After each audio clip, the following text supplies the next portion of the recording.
बिस्मिल्लाहिर्रहमानिर्रहीम। अस्सलामु अलैकुम viewers and students of class 9। Students, आज हम सेकंड चैप्टर का लास्ट टॉपिक पढ़ेंगे, वो है data organisation and data analysis. और इसी के लास्ट में एक मुख्तसर सी हेडिंग है, mathematics is an integral parts of scientific process. तो स्टूडेंट्स, डेटा जो है आपको पता है कि जब बायोलॉजिस्ट जो होते हैं, साइंटिस्ट होते हैं, जो रिसर्चर्स होते हैं, तो वो जो ऑब्जर्वेशन होती हैं और एक्सपेरिमेंट होता है उससे रिलेटेड कुछ मालूमात इकट्ठी करते रहते हैं।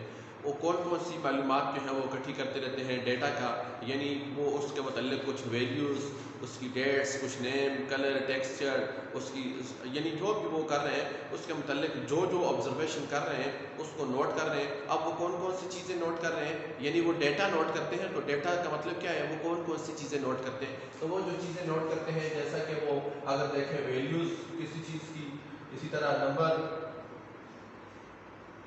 अच्छा इसी तरह इमेजेस, इसी तरह डेट्स, अच्छा इसी तरह नेम, हाइट, टेम्परेचर एटसेट्रा। तो ये जितने भी वो एदाद शुमार, इमेजेस, कलर वगैरह, उस चीज़ का नाम और डेट्स, जिन जिन डेट्स में वो काम कर रहे हैं, तो ये सारी चीज़ें जो रिसर्चर्स होते हैं, बायोलॉजिस्ट होते हैं, साइंटिस्ट होते हैं, वो इकट्ठी करते रहते हैं। तो दिस इज कॉल्ड डेटा। अब डेटा जो है वो क्वालिटेटिव भी होता है, क्वांटिटेटिव भी होता है। अगर वो न्यूमेरिकल वैल्यूज़ हैं, जैसा कि हाइट है, जिस्म की हाइट जो है वो ये देखेंगे क्वांटिटेटिव डेटा है। टेम्परेचर जो है इसको देख रहे हैं 98.6 फ़ारेनहाइट है, तो ये क्या है, ये नंबर्स में आ रहा है, वैल्यूज है ये, तो ये जो है ये क्वांटिटेटिव है। इसी तरह अगर उसका स्ट्रक्चर देख रहे हैं, उसका बिहेवियर देख रहे हैं, उसकी जो कलर देख रहे हैं, उसका और फॉर्म देख रहे हैं, शेप देख रहे हैं, तो वो सारी चीज़ें जो है वो कौन सी है, वो है क्वालिटेटिव। फॉर्म जो है, शेप, कलर, टेक्सचर, तो इसी तरह ये सारी की सारी चीज़ें जो है वो क्या है, ये क्वालिटेटिव है। तो ये जो है ये न्यूमेरिकल वैल्यू जो है ये क्या है, क्वांटिटेटिव है। अब ये जितने भी डेटा है, जितने भी अदाद और शुमार वो इकट्ठा कर रहे हैं, इनसे वो ऑब्जर्वेशन के दौरान अगर उन्होंने लिए तो इससे वो क्या करेंगे, इससे वो बिल्ड करेंगे हाइपोथेसिस। हाइपोथेसिस के दौरान जो डेटा वो ले रहे हैं वो उनको हेल्प करेगा एक स्ट्रॉन्ग हाइपोथेसिस डेवलप करने में, एक स्ट्रॉन्ग हाइपोथेसिस जो है वो क्रिएट करने में उसको क्या करेगा, हेल्प करेगा। इसी तरह ड्यूरिंग एक्सपेरिमेंट जो डेटा कलेक्ट करते हैं, फॉर एग्जांपल वो जो है क्वांटिटेटिव वैल्यूज जो है उनको मेजर कर रहे हैं ड्यूरिंग द एक्सपेरिमेंट। वो देख रहे हैं कि उन्होंने कितने एरिया, फॉर एग्जांपल कोई एंटीबायोटिक पर वो कर रहे हैं, कितने एरिया उसने इनहेबिट किया है, कितने एरिया को उसने रोका है, अब उसकी कितनी मकदार जो है हमने डाली थी। तो जब वो क्वांटिटेटिव जो है डेटा लेंगे तो उसको क्या क्या करेंगे, वो हेल्प करेगा उनको इसके रिजल्ट एंड कंक्लूजन में, रिजल्ट एंड कंक्लूजन, यानी उनसे रिजल्ट हासिल करने में, उनको कंक्लूड करने में वो हेल्प करेगा। तो अब दूसरी भैया तो था सारे का सारा डेटा के मतलब। अब क्योंकि टॉपिक हमारा जो है वो क्या है, data organisation and data analysis. Data organisation जो है वो जब आपको पता है कि वो ऑब्जर्वेशन के दौरान, एक्सपेरिमेंट के दौरान जितना भी डेटा हासिल करते हैं तो उसको फ्लो चार्ट की मदद से वो ऑर्गेनाइज करते हैं। इसी तरह ग्राफ्स की मदद से वो क्या करते हैं, फ्लो चार्ट्स, ग्राफ्स, अच्छा टेबल की सूरत में, फ्लो चार्ट्स, ग्राफ्स, इनकी मदद से उसको डेटा को ऑर्गेनाइज करते हैं। और इसी तरह जो है डेटा को मैप्स और डायग्राम की सूरत में भी वो क्या करते हैं, मैप्स और डायग्राम की सूरत में वो क्या करते हैं, डेटा को ऑर्गेनाइज करते हैं। तो बायोलॉजिस्ट जो है वो flow charts, graphs, table, maps और डायग्राम की सूरत में क्या करते हैं, डेटा को ऑर्गेनाइज करते हैं। तो इसके बाद जो नेक्स्ट प्रोसेस आ जाता है वो होता है डेटा एनालिसिस। तो डेटा एनालिसिस जो है ये सबसे इंपॉर्टेंट और सबसे जो आपका अहम पार्ट है वो है डेटा एनालिसिस। क्यों? इससे डेटा एनालिसिस के जरिए वो क्या करते हैं, रिजल्ट हासिल करते हैं, और इसी तरह वो कंक्लूजन यानी वो कंक्लूड करते हैं, इसके जरिए हातमी फैसला करते हैं हाइपोथेसिस के मतलब, अपनी ऑब्जर्वेशन के मतलब। तो डेटा एनालिसिस जो है इसके लिए वो क्या करते हैं, स्टैटिस्टिकल फार्मूलाज को अप्लाई करते हैं और इस तरह मैथमेटिकल फार्मूला को क्या करते हैं, इनको अप्लाई करते हैं, यानी डिफरेंट स्टैटिस्टिकल फार्मूलाज और डिफरेंट मैथमेटिकल फार्मूलाज को अप्लाई करके स्टेट ऑफ तो उससे रिजल्ट हासिल करते हैं और उसको कंक्लूड करते हैं, आखिर में उससे कंक्लूजन निकालते हैं, उसका तजिया करते हैं। तो यह था data analysis and data organisation. अब उसकी जैसा कि मैं आपको बता रहा हूँ कि वो मैथमेटिकल स्टैटिस्टिकल फार्मूला, तो उसकी एक मिसाल में दे रहा हूँ रेशो के जरिए वो क्या करते हैं, यानी रेशो और प्रोपोर्शन के लिए एक मिसाल दे रहा हूँ, मैथमेटिकल फार्मूला है ये। तो रेशो और प्रोपोर्शन जो है इसके जरिए वो डेटा से क्या करते हैं, रिजल्ट निकालते हैं। कैसे निकालते हैं मैं आपको एक मिसाल दे रहा हूं। जैसा कि अगर रेशो क्या है, रेशो को देखें पे रेशो क्या है। अब रेशो क्या है, रेशो जो है comparison between two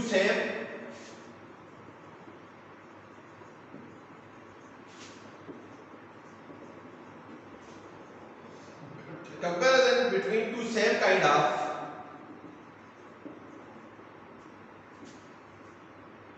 quantity having same unit,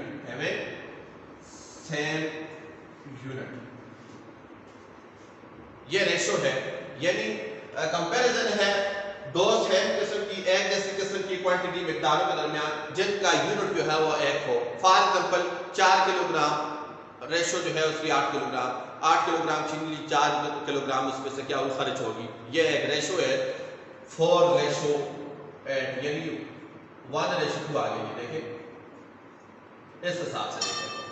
अब जो है ये रेशो है। इसी तरह रेशो की मैं आपको एक और एग्जांपल दूं, तो रेशो क्या है, a pair number to a pair number, an amount of money to an amount of number, यानी ratio is relationship with respect to relative size between two quantities of the same unit.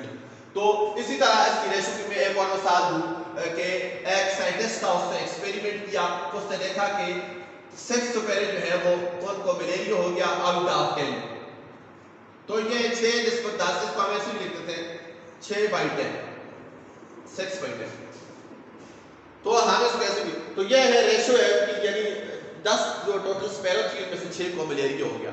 अब जो है इसी से related जो है दूसरा proportion क्या है,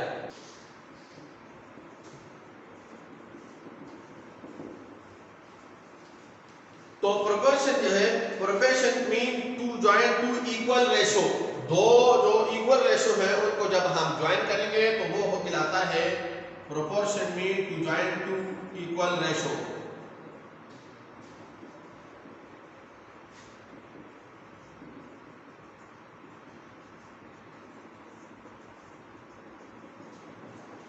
जैसा कि A ratio B proportion C ratio D, ये दो इक्वल इनके दरमियान जो तनासब होगा वो एक जैसा होगा। फॉर एग्जांपल 4:8, तो इसका प्रोपोर्शन अगर मैं जिस तरह बनाऊं तो 16:32।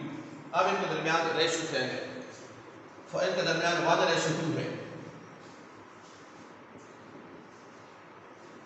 दो इक्वल रेशो है।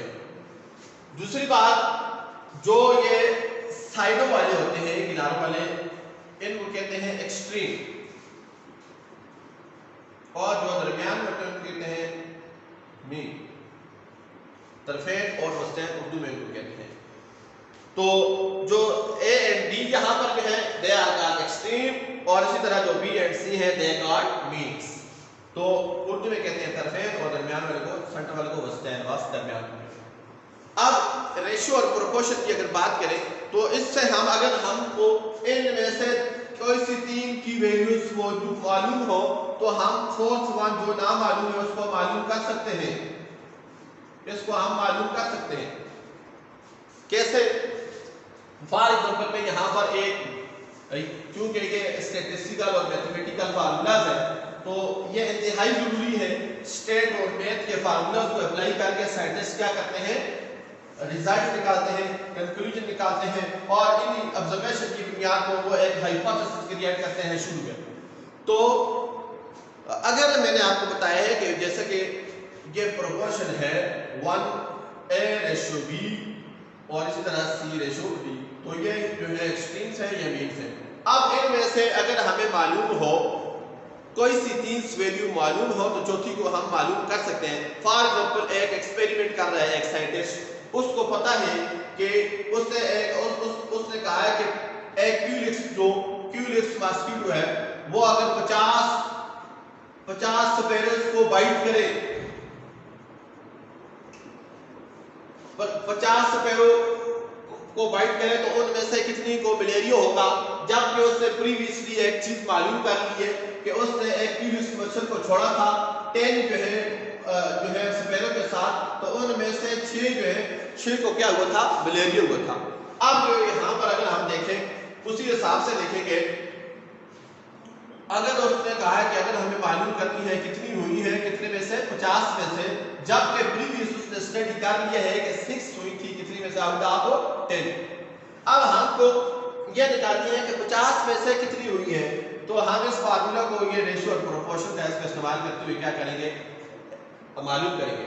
तो ये देखिए ये हमने इसको आपस में मिला लिया, ये दो एक्सट्रीम थे बीच को आपस में। अब हमने क्या करना है, इक्वल 50 मल्टीप्लाई बाय 6। अब हमने मालूम करना है ए को, जो आपके 50 में से कितनी जो है स्क्वायर को मलेरिया होगा। तो हम क्या करेंगे, इसको उस साइड पे लेके जाएंगे तो मसवाक की दूसरी तरफ, तो इसको क्या करेंगे, हम डिवाइड करेंगे 10 को बोथ साइड पे, तो बोथ साइड डिवाइड करेंगे, यहां से खत्म हो जाएगा। इसी तरह दूसरी तरफ भी इसको लेके जाएंगे हम 10 5 और 50, तो यहां पर कितने आया 6 5 और 30। तो हमने मालूम कर लिया कि ये जो उसने 50 जो क्यूलिक्स उसने क्या किया था, पहले एक प्रीवियस उसने एक्सपेरिमेंट किया था कि उसको क्या हुआ, उससे मालूमात हासिल की थी कि 6 को हुआ था कितने में से, आउट ऑफ 10 में से। तो अब वो क्या कहते हैं कि 50 अगर हो तो उनमें से कितने काटे, तो हमने क्या किया, एक ये रेशियो और सिंपल फार्मूला है, सबसे सिंपल, तो उसको इस्तेमाल करते हुए हमने इसका निकाला कि ये कितनी है, आउट ऑफ 50 में से 30 को मलेरिया होगा। तो ये था आपका last topic, data analysis and data organisation and data analysis, और साथ में आपको बता रहा था कि जो मैथमेटिक्स है वो एक ज़रूरी जुज़्व है साइंटिफिक प्रोसेस का, क्योंकि इसी तरह जितने भी आपके बड़े बड़े प्रोजेक्ट होते हैं, डीएनए एनालिसिस करते हैं, उसकी सीक्वेंस डीएनए के डिज़ाइन और मुख्तलिफ, इसी तरह जितने भी आपके रिसर्च कर रहे होते हैं जब, तो आपको डिफरेंट स्टेटिस्टिकल फार्मूलाज को अप्लाई करना पड़ता है रिजल्ट के लिए और कंक्लूजन के लिए। तो इसलिए ये इंतहाई ज़रूरी पार्ट है किसका, साइंटिफिक प्रोसेस का। तो ये था आपका सेकंड चैप्टर, इंशाल्लाह थर्ड चैप्टर हम स्टार्ट करेंगे। टिल देन टेक केयर, अल्लाह हाफिज़।